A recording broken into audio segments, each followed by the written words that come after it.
Sveiki visi atvykę į Pirkimų klubo birželio mėnesio susitikimą.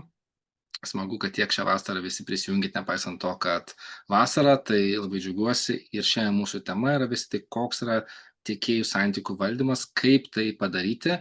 Ir šiandien susitikimas vyks anglų kalba, vertimo nebus, bet manau, kad tai daugam yra ne problema. Ir iš karto gal aš šokam iš karto į temą, nes tai labai plati tema ir laiko labai mažai, tai pabandome taip. And I kindly introduce our this month guest, Sam Jenks, who is Chief Revenue Officer and SRM expert. And he will tell us now basically what is SRM, how we can systematically start using it.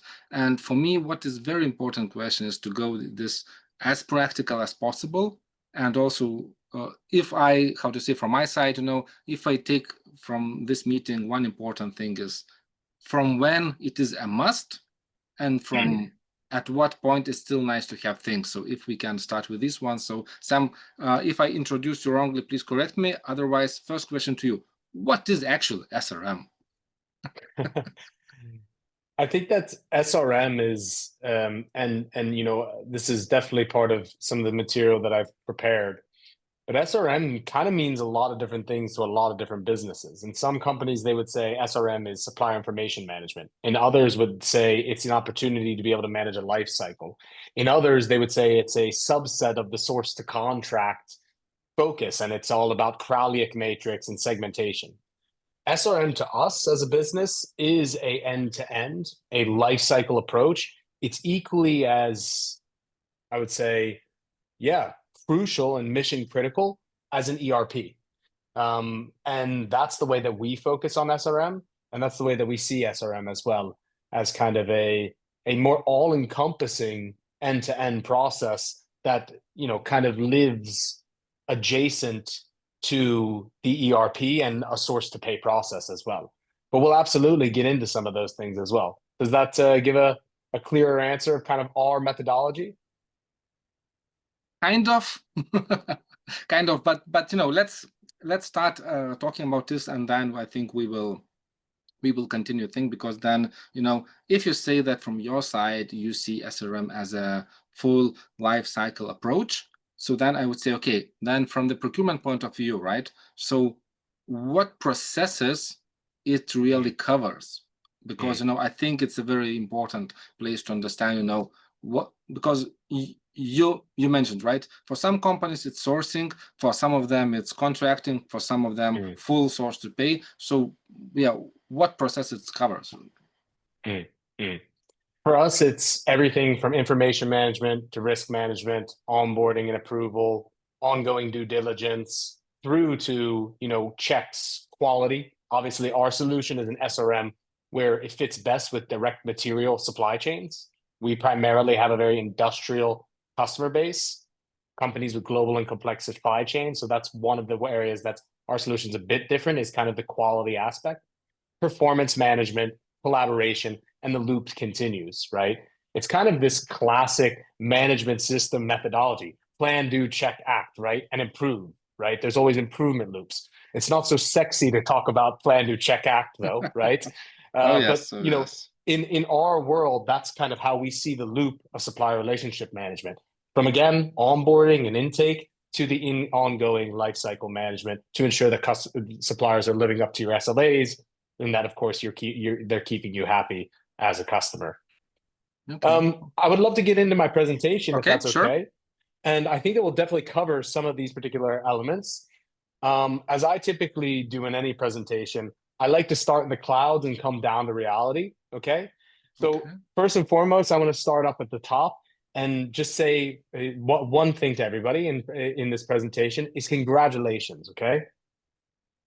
Procurement, supply chain, sourcing, even though it might not feel like it every single day, when you're in the slog of things and you're renegotiating contracts and you're having to go out and run big sourcing projects, it doesn't always feel like we're the most important people in the room. But procurement is an economic and commercial role, and it's being recognized as such. It's a geopolitical role. It is a mission critical role. And I think that this is something that we also need to see recognize and respect is that we have a stance in the business, and we need to go out and sell our stance in the business as well. The fact is that this world is moving very fast. I don't need to tell anybody in attendance that, right? We all know this. But then the question begs, are we in procurement moving with that same level of agility? So this made me think when I came up with this concept, what exactly do we mean by agility? And I thought to myself, what is one of the best examples of agility? Maybe there's some people out there that are fans. Formula One has become very popular recently, obviously, based upon the Drive to Survive Netflix hit. And I wanted to take 1 second to be able to just play up a quick clip from Formula One in 2019.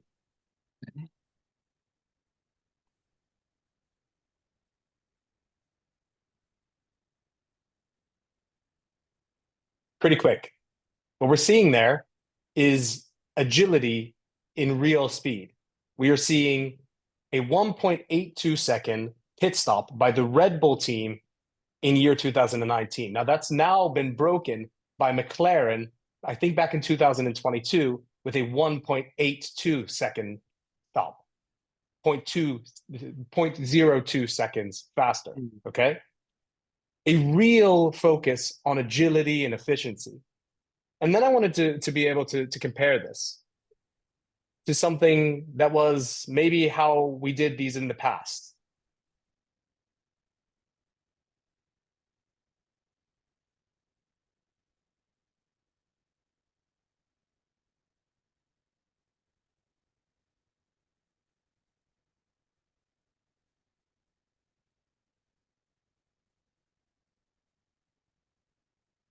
Okay, I'm not going to play up the whole clip. The reason why is because this clip is over a minute long, okay? What we're seeing here is a vastly different way of working between these two teams, working with agility and efficiency. This guy's banging the wheel with a hammer. This guy's over here just hanging out, maybe smoking a cigarette. What are the two things that have changed between these pit stops in 2019 of 1.82 seconds and of the 1950s of 1 minute and 7 seconds? Well, there's two primary things that have changed here. First and foremost, technology. Those that are in 2019 have enhanced tools to be able to augment their performance. The second piece, a team working together in lockstep with that upgraded technology to be able to maximize their efficiency. Now, I know that this might feel like a far-fetched and a very high-level concept, but when it's all said and done, agility is the exact same thing that we're all seeking within our supplier management. And this brings up kind of a concept that is as old as time itself, really, within business practice. It is the classic kind of PPT, right? People, process, and technology. And with good people and process, you have clarity and alignment. With good people and technology, your teams are data-driven. With good technology driven by good process, or good process driven by good technology, you can automate and augment the things that you're doing. This is where true value lies within your opportunity to be able to not only adopt technology, but also implement that technology as well. And it's very important that we do so now more so than ever before. The fact is that we are living in a decade of disruption, right? What is it? I think that Winston Churchill once said, never let a good crisis go to waste. What we saw during COVID is that almost overnight, we all went digital. And now it's our everyday. We wake up, we put on our suit jacket, we go sit at our dining room table, and we're happy to be at work, right? We made leaps and bounds in our digitalization during that period of time. And we believe that this decade of disruption surrounding resource shortages, the challenges on tariffs, different types of geopolitical challenges, this is going to force procurement to move to yet another rung of disruption that is also going to cause new types of changes. Because the traditional role of procurement, right, the one that is focused on managing risk, and of course, creating savings. That's not going anywhere, right? That's still going to be the role of procurement. I think that anybody that says that, procurement shouldn't only be focused on savings, it's BS, okay? That's like saying sales shouldn't only be focused on making revenue, okay? Procurement has to still be focused on savings, but at the same time, procurement also has to be focused on a lot of other things, right? There are new challenges and responsibility. You not only have to manage risk and reduce costs and create savings, but now you have new regulations to worry about. You have geopolitical and supply chain disruptions. You have trade challenges. You have expectations to innovate with vendors and create impact in your supply chains from a ESG perspective.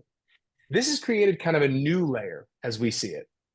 Total cost of ownership is an age-old phrase and an age-old concept, but it's kind of taken this new form. Procurement is not just expected to get a risk-averse supplier at the right cost anymore, right? Now, procurement is expected to get the right price with the right quality, with a vendor that's reliable in an agile supply chain. Oh, and guess what? They have to have a sustainability profile as well within that vendor base. The challenges are again surmounting. And what does this mean is that the traditional way of working does not work anymore. We cannot be on our heels. We need to be on our toes.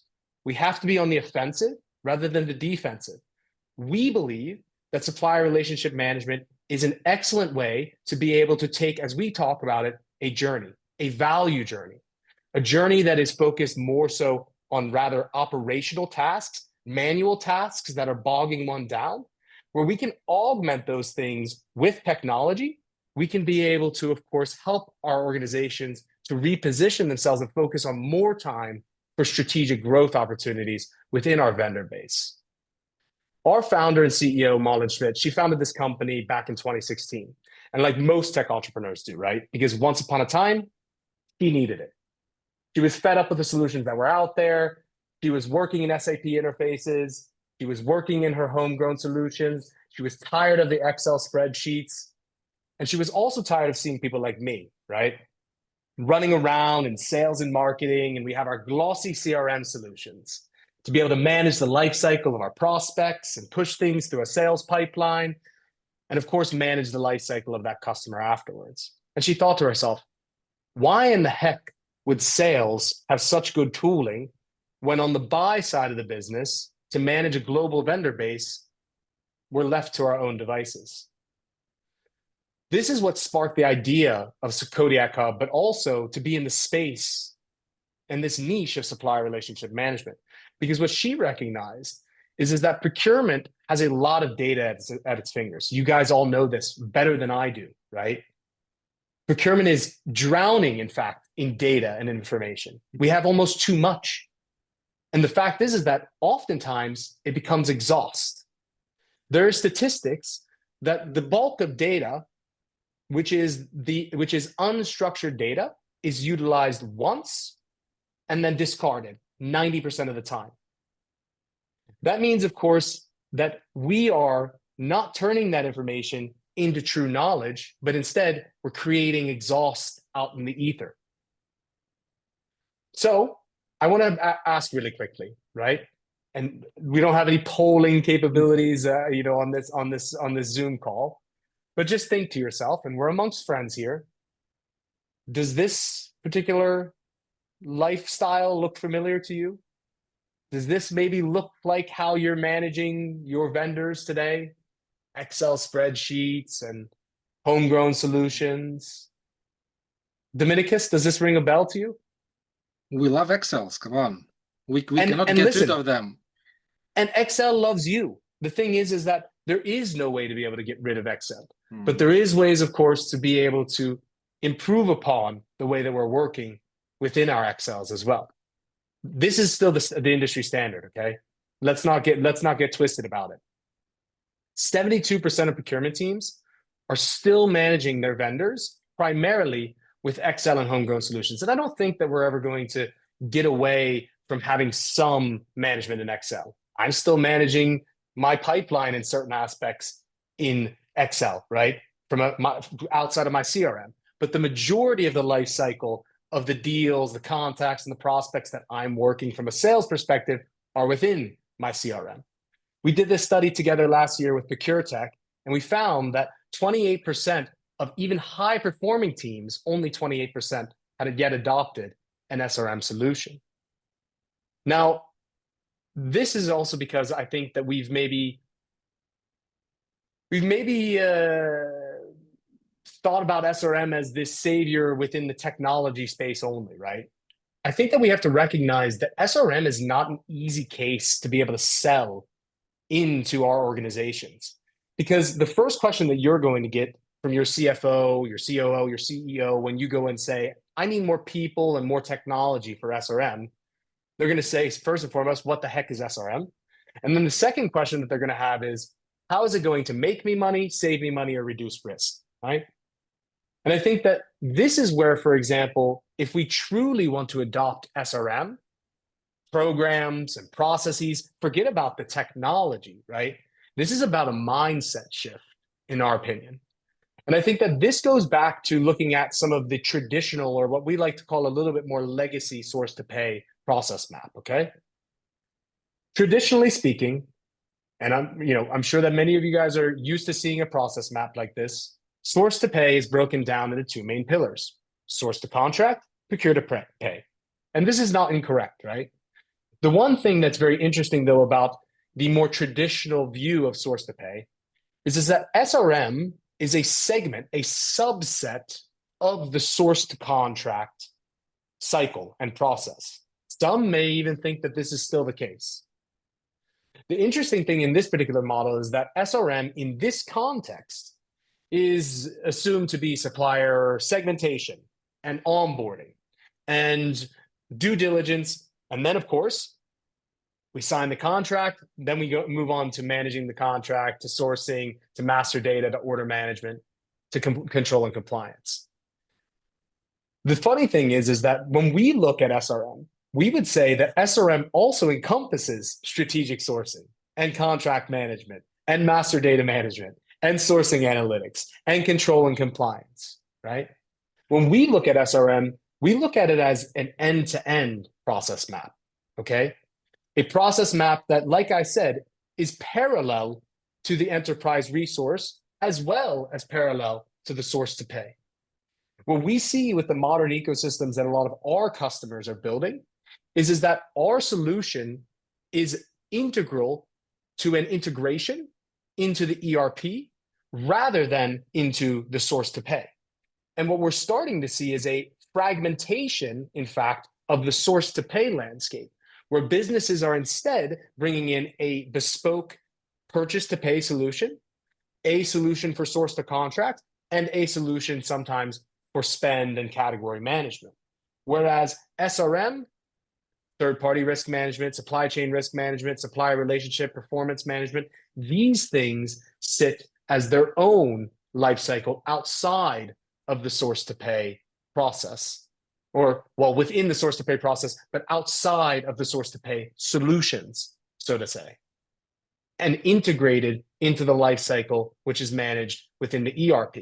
Why? Is because the ERP is everything of who you buy from, what you buy, what price it is. Those are the same information and data points that you need to be able to understand how your vendors are performing, your risk profile, your compliance aspects, right? They go hand in hand within those two particular aspects.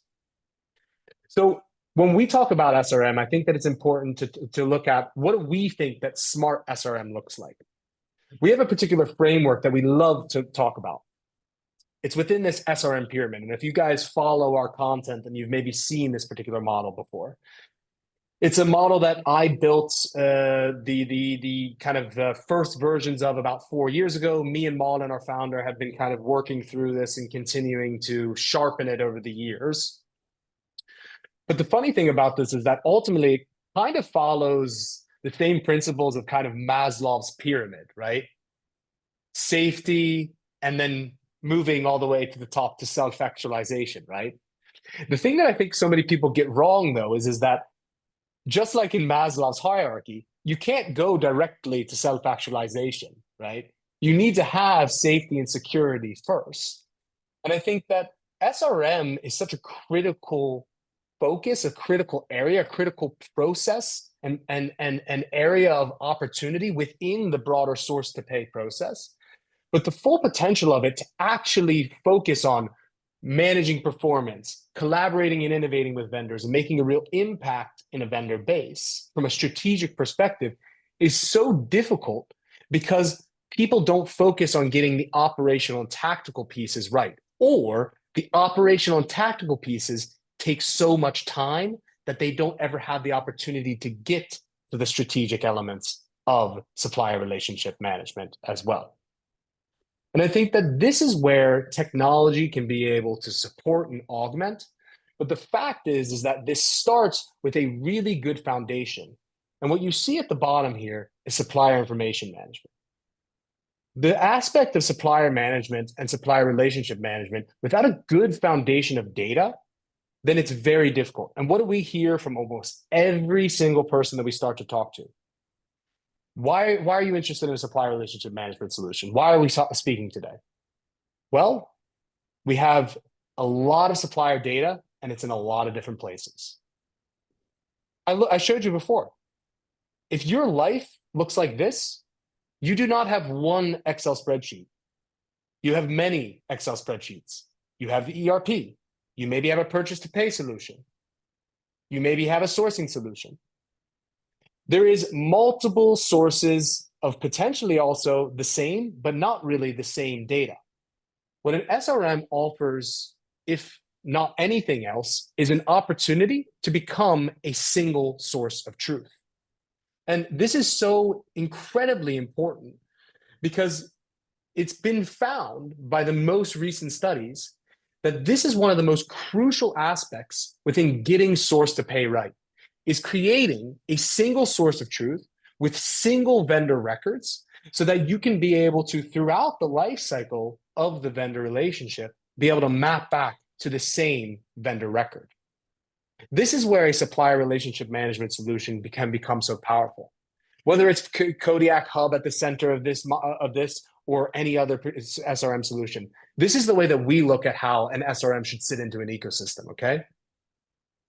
We say that in this model, the SRM sits at the center, which in our world, it always sits at the center, right? But it might not in your guys' world.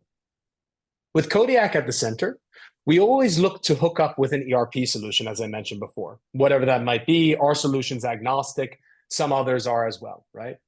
What we typically look at there is a push and pull of data. So for example, if something like onboarding and due diligence and approvals are being managed in our platform, then the approved vendor data would push back into the ERP.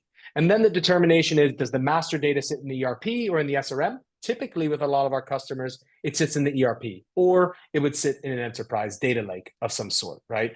In this context where maybe they have multiple ERPs and they're trying to normalize a layer of data in between all of those separate ERPs, many of our customers adopt a data lake. And there, of course, would be the same kind of bi-directional push and pull of vendor data in that case.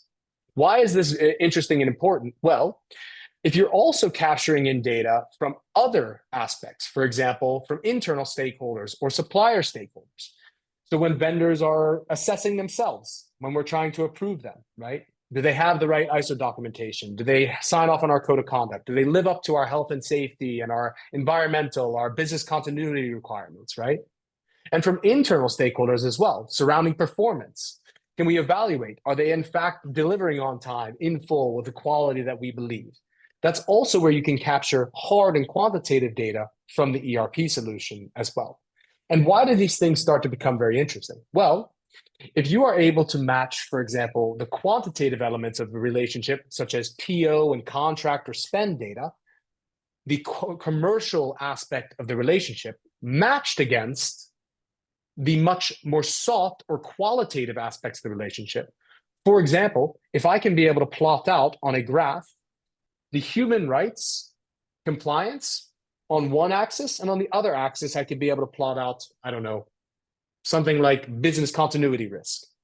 If I can plot those two things out, and up in the top right-hand corner, for example, is 100% of both of them, okay?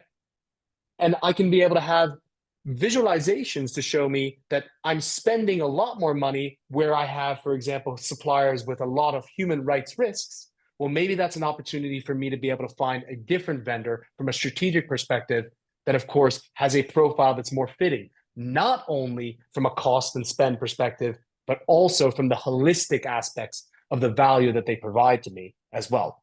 This is the importance of tying these things together.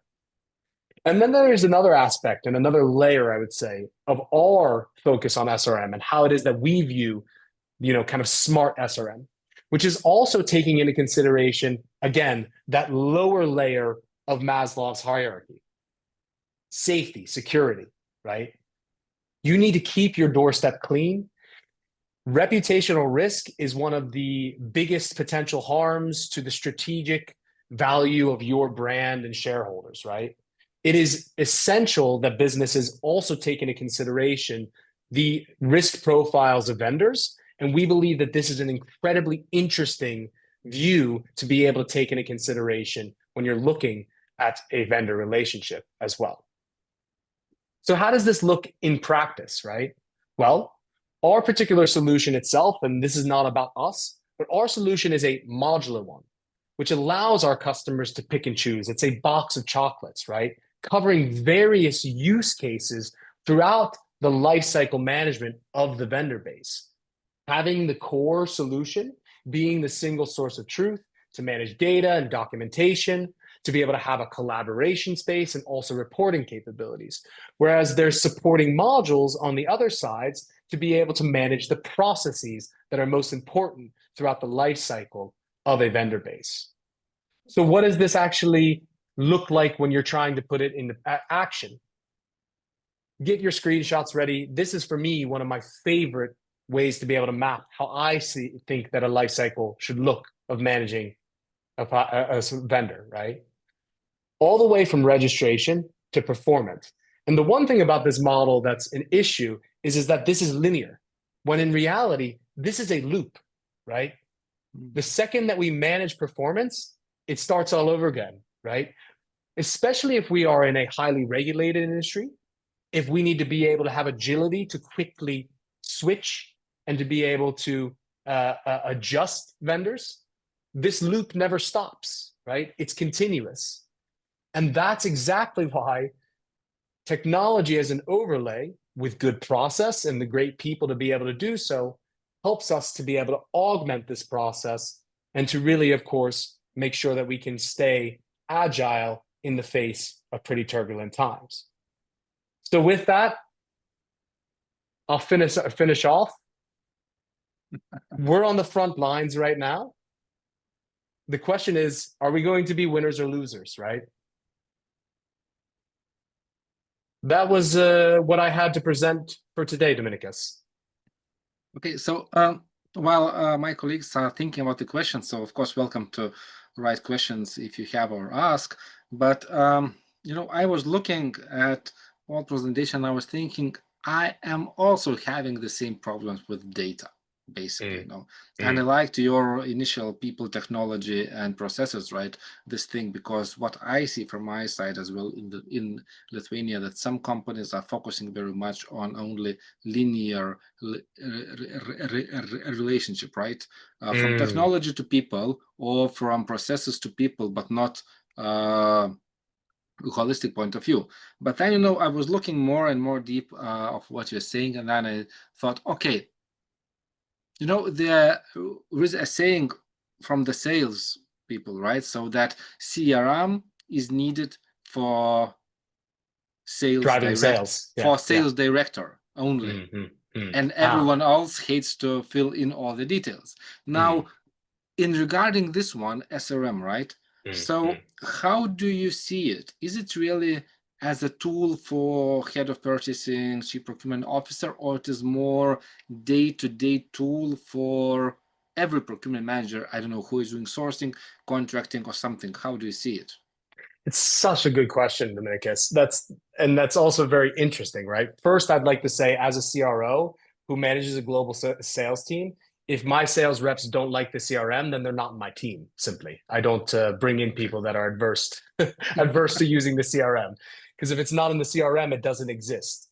And the CRM, in my opinion, is not for me. And I think that it's for them, right? Because they have an objective in their role as well, which is to make sales, to make a commission, to have a better life for themselves, right? That's what a salesperson is typically after, right? I think that we have to kind of put ourselves in that same context as a procurement professional, right? What is my day-to-day activities and how can I be able to automate and augment them, the things that are taking me time and are manual, so ultimately I have more time for the more strategic opportunities and activities that I never get around to, right? So the way that I look at this is, let's say like this: what is a task that would liken, for example, to a sales rep of putting in notes into a CRM solution or building a list to have to go out to, right? What would be a task that would be parallel to that within procurement or sourcing? So I think a very simple one is to have the long list of suppliers. Sure. And how do we create a long list of suppliers? Well, we need to make sure that we find a vendor base, that we have a list, that we have some type of filtering capabilities. But is this in fact all of the vendors that are in my vendor base? Do I have the correct data here? Are the taggings correct? Are they up to date currently? Is the information that I have correct? These are all of the questions then that you would maybe start asking yourself, right? But then you would still be able to create that vendor base. And then the question is, well, what do you do with it then at that point, once you have that list of vendors? So of course, then you make qualifications, as you mentioned Mhm. in your cycle list, and then you start RFQ process or RFE process or whatever, right? But basically, it's this, you're starting this sourcing process when you have the list. Yeah. And what do you do then? You extract that data from that Excel and you go out of the Excel into another potential Excel or into email. And then you reach out to those vendors and then you get back things and then you upload them again. So the process then is multiple steps and jumps, whereas that salesperson instead is pressing a button on the list that they found and rolling out an automated email to the prospects that they found that they want to be able to get in touch with, right? Mhm. That's the difference, is the speed and the agility between being able to have that CRM for the day-to-day operational tasks. Now, back to the other point. The case for SRM has to always be founded in something that somebody is sitting on, not the pain, right? Because nobody's going to buy the pain. Oh, it takes us so long to be able to send out qualification, and it's very difficult to be able to, collect all of the certifications, and well, we have contracts, and it's hard to be able to keep track of the expiry dates. Nobody is helping you to buy in more technology or giving you more headcount because of the pain. You have to show what is the gain, right? And this is the thing that I think is always so interesting. There's two concepts within selling in business cases that I love to talk about. It's ROI, but the thing that most people don't talk about, which is COI, right? Cost of inaction. Okay. So if I do not act, what is it going to cost me? And one of the most interesting ways to be able to do this sometimes is to be able to go to your sales team and say, how has our ability to be able to have a stable vendor base, potentially a stable product, one that maybe doesn't have enough volume or enough quality, or right, or a stable enough supply chain, how has that hindered us from winning contracts? Can we be able to put dollars back to the potential gains of our vendor relationship management? And I think that once we get out of this mindset that procurement is there only to save, but instead, and to be able to procure, but we're actually there to be able to potentially help drive revenue. I think that that's where we are able to potentially also sell in that case a little bit more. So unfortunately, it's for both parties, right? I do think that an SRM technology, it more services the day to day of individuals. It does. But that also depends on how much the solution is able to augment your work, right? It depends on the intelligence of the solution. So then, when you talk, I imagine in my head, a very big corporates companies, right, where they have 3 factories, one in China, one in Africa, one, let's say, in Lithuania, and then they need to settle up everything, and then for them it's needed like these solutions, what you're saying, right? But if we say, what is the minimum company size or department size, or how you see it, where actually you need already dedicated tool for SRM? Or maybe, how it's everything starting, because how you say it's in the same with the pyramid, right? You cannot jump, from having 0 to immediately a very good, nice tool with a lot of options. So you have to go step by step. So what is your experience here? What is the minimum requirements, I don't know, from your experience, for the company or for the processes that is already interesting to have this? I think that what you get out of there is very important, right? You can't just jump into something, right? But what you can jump into is maybe the first rungs of this particular pyramid, right? Like the foundational aspects. Let's say that this pyramid is in fact a solution for SRM, which of course mirrors like a lot of the capabilities in our solution and many other solutions. Okay. So then maybe your focus is, for example, we need to be able to manage risk, compliance, and qualification. Where I think a lot of businesses get it wrong, Dominicus, and that's why it's so interesting, is that then they say, well, we'll skip supplier information management and we'll try and go and fix that piece first, right? So they'll go out to the market and they'll get a tick box solution that can be able to manage risk at a broader sense. And then 3 years down the road, they're not happy with it because the data doesn't match their master data. But that's because they didn't focus on the first layer at the bottom first. So back to your question about the team size. Does it matter? Absolutely. You have to be at some type of a critical mass in your organization where you are beyond forming and norming and you need to perform, right, at a high level. And of course, when you have a stable and an organization that I think has already, for example, automated and augmented certain aspects of the PO process, then there's if you haven't done that yet, there's no reason why you should be focusing on kind of the more relationship management focused aspects. Supplier relationship management at its core is a more strategic tool, right? From a technology perspective, and if it's a program or just a practice, we see it as a much more strategic element to the relationship or to the source to pay process. With that being said, it also depends what level your ambitions are at, right? Are your ambitions only at an operational level to solve, for example, the pain point of master data management and, for example, stuff like onboarding or due diligence and qualification and approval of vendors, which, by the way, in an organization that is, a few hundred people, typically has anywhere from 3 to 10 stakeholders involved, right? That takes a lot of time to be able to do, right?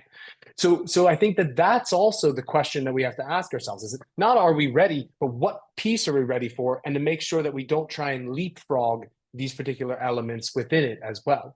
So the typical customer that we work with, right, is anywhere from, kind of 100,000 in revenue up to 5 billion in revenue. Okay. We do kind of service like a larger mid-market. Okay. With that being said, we have plenty of customers that are kind of into that 50 million to 100 million segment as well. I would say a solution that is a more strategic supplier relationship management solution like ours is not necessary for a business that is under 50 million in revenue and also in 50 spend. or 15? 50. Okay. So I think that when you reach a particular critical mass, you are a team of anywhere above, for example, 5 people in procurement. That's when you probably have already started to professionalize some of those other pieces, right, surrounding purchasing. And that if you haven't fixed that, fix that first. And I think that's kind of where that 5 to 10 member team, that's where you should be able to start thinking about, okay, well, how is it that we're going to make sure that we start working with supplier relationship management? Okay. So I think it's a very good answer to having this in mind. But of course, I think you mentioned one very important critical point that I would like to point out as well to all my colleagues as well is, as long as we have not fixed the basics, this means procurement process full digitalization, it's no sense to talk about otherwise, because the data will be broken in any way. So I think that's a very important point to know. And then, of course, we live in real life, right? And in some cases, we have our wishes and our reality. But that's why I like this pyramid, because basically, one of the questions that I wanted to ask you, right? So, for example, okay, the companies are not reaching 50 million turnover, but can they do something for their supplier relationship management? And I think this pyramid is very, how to say, it's very informative one, because basically we can talk about these first two steps, first of all, right? How we manage this information, or for example, how we onboard our suppliers. So that's a very interesting question. And then the question for me is, procurement people likes to get everything more or less free of charge, as always. So now the question is, if I don't have money for 50 million euros turnover, how you can help me with these two steps to start doing this something to be my company more mature? Because as you mentioned, the second point is, right, what is my ambitions to do that? Because, for example, we can have a company, that in Lithuania that has 10 procurement people, but their turnover is not reaching 50 million euros. But they have ambitions to have processes full digitalize and all these things. So how they could start here? I mean, the question is then, is it always, it's the classic first question that if we take a step back, it's build or buy, right? Do I go out to market and find a vendor that's out there, or do I try and build something myself? I think that what has been shown time and time again is that procurement professionals are almost always going to weigh the build or buy. Why? Is because procurement professionals are professional buyers, but they very seldom buy things for themselves. And I think that with that being said, they're pretty bad at buying things for themselves as well, because they're in the role to not spend money. So they want to keep the purse strings tight when it comes to buying things that are meant for themselves as well, right? So if you're going to buy, there's plenty of solutions out there on the market. With that being said, there's plenty of things you can do in the build space as well that are more cost conscious. That also, of course, costs in resources, and you need to have the right technical competencies within your team. But there's plenty of things that can be done with, like, the Microsoft family, right? Forms together with, sheets can be together with Power BI can be a very powerful combination for a kind of first layer of some type of onboarding and information capturing and also then visualization. That is a pretty common, I would say, a three-pronged approach that I've heard some other people solving this with, right? But what am I to say, Dominikas? I'm at a solution provider. I'm a bit biased. I think that, of course, you should go out to market and find something that fits you, of course, right? Well, there's solutions out there. Yeah, my question was a little bit long-term view, because you don't buy at your very first car Mercedes, right? You first of all buy Volkswagen Golf, then you understand what is really means to drive a car, and then you start looking, because from that point of view, because there are a lot of things that you don't think about when you are buying, especially digital tools, and then you understand, how your company is immature of all major things like data management and all these things, because you have to change yourself. So that is why I asked this for this question. And I liked a very good example. Really, if we combine at least first step, right? Google Sheets, not printed sheets, with Excel and Power BI, we already have kind of working thing, and then we understand what is still missing. And then maybe it's a good choice to think about other solutions in the market, because I think the most important thing is, to think about maturity, of how mature I am in the processes, and then the solutions are coming back there. And the majority of our customers make a transition from Excel and homegrown solutions to Kodiak, okay? That is also, though, why our particular solution is modular, is because of that exact same thing, because we recognize not everybody is going to match the same level of maturity. And I like what you said as well, right? Your first car is not going to be a Mercedes Benz. But if I could leave everyone with one thing, it is a phrase that our CCO loves to say, who is our an expert at onboarding and enabling our customers to implement our solution and get success out of our solution, which is do not let perfection become the enemy of progress. Mm.